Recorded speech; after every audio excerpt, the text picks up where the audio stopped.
Quand on va dans les villages du Clunisois et qu'on leur demande de quoi vous êtes fiers dans cette commune, une des réponses que vous avez presque systématiquement, c'est de dire écoutez, nous ici, on a 250 habitants, 15 nationalités. Et ça, on en est fiers parce que on arrive à s'entendre et on fait des choses, on découvre plein de choses parce que on n'est pas tous des mêmes origines et ça, c'est une vraie richesse.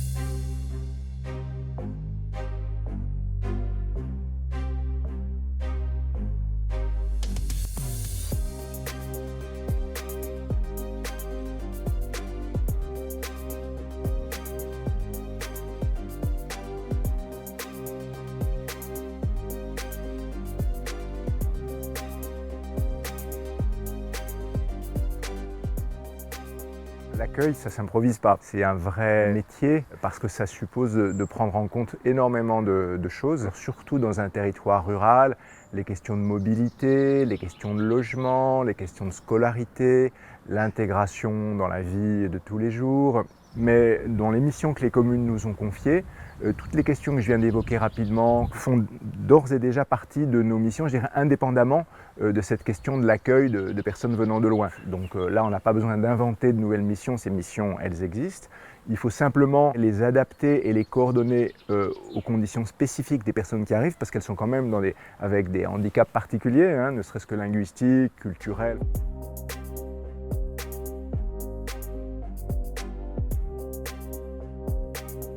On sait bien que même pour les personnes qui ont toujours vécu ici, il va falloir progressivement et assez rapidement faire évoluer nos façons de nous déplacer. Si on met au point des systèmes de covoiturage, d'autopartage, de prêt ou de mise à disposition de vélos électriques par exemple, on va accélérer cette évolution parce que ça va correspondre aux besoins des personnes qui arrivent, parce qu'elles arrivent sans beaucoup de moyens, sans permis de conduire, évidemment sans véhicule, etc. Et par contre, elles sont à la recherche d'un emploi et donc il faut impérativement qu'elles soient très vite capables de se déplacer. Et donc avec elles, on va accélérer du coup cette recherche de moyens, de façon alternative de se déplacer, qui va bénéficier en fait à tout le monde parce que tout le monde finalement a les mêmes besoins à un degré d'urgence plus ou moins grand, mais voilà.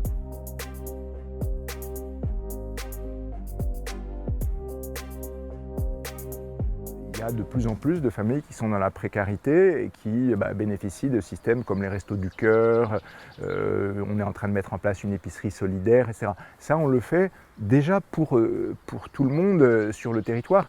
Et du coup, ces dispositifs-là, ils sont aussi utiles pour les personnes qui arrivent. Et du coup, on va les faire évoluer, on va les renforcer, etc.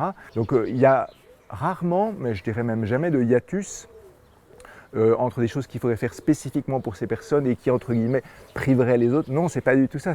On développe des services qui bénéficient à tout le monde et du coup, je dirais la motivation à le faire est d'autant plus forte qu'on sait que c'est du plus pour l'ensemble de la collectivité.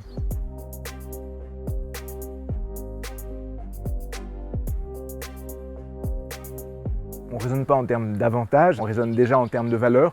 On fait avec les personnes qui arrivent chez nous ce qu'on aimerait qu'on fasse avec nous si on devait partir. Ça, c'est la première chose. Et puis, on peut aussi penser à d'autres aspects qui sont, on va dire, peut-être plus économiques, mais c'est qu'aujourd'hui, beaucoup d'employeurs du Clunisois, comme d'ailleurs partout en France et même en Europe, ont de la peine à trouver des salariés dans beaucoup de domaines d'activité. Et là, il se trouve qu'on a des personnes qui arrivent, elles, leur objectif, c'est vraiment de travailler, d'être autonomes financièrement.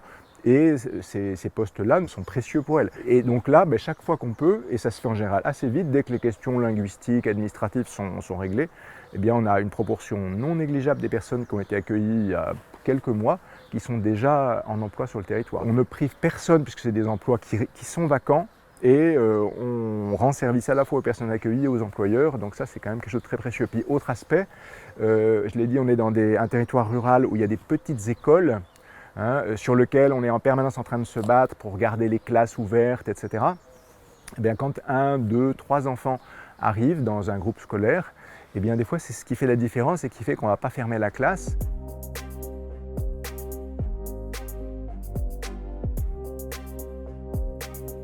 Si on en est là où on en est avec cette implication des communes et de la communauté de communes, c'est en fait qu'on a été précédé dans cette fonction par des habitants à titre individuel, par des associations, par des gens qui pratiquent ça déjà depuis des années et des années, sans en faire des histoires et qui le font très bien. Mais quand on passe à une certaine échelle, d'une part ça nous donne confiance sur le fait qu'on est capable de le faire à l'échelle d'un territoire, et d'autre part, nous on peut apporter des choses que chacune de ces initiatives ne peut pas apporter, c'est-à-dire des mises en relation, de s'appuyer sur des services publics existants, de l'information, de la communication, du contact avec les élus dans toutes les communes, qui rentre bien dans notre cahier des charges, qui fait que ça permet de passer à une échelle ou en tout cas une intensité de l'action d'accueil qui est différente de celle où c'est simplement pratiqué à titre individuel, associatif, privé. C'est vraiment une sorte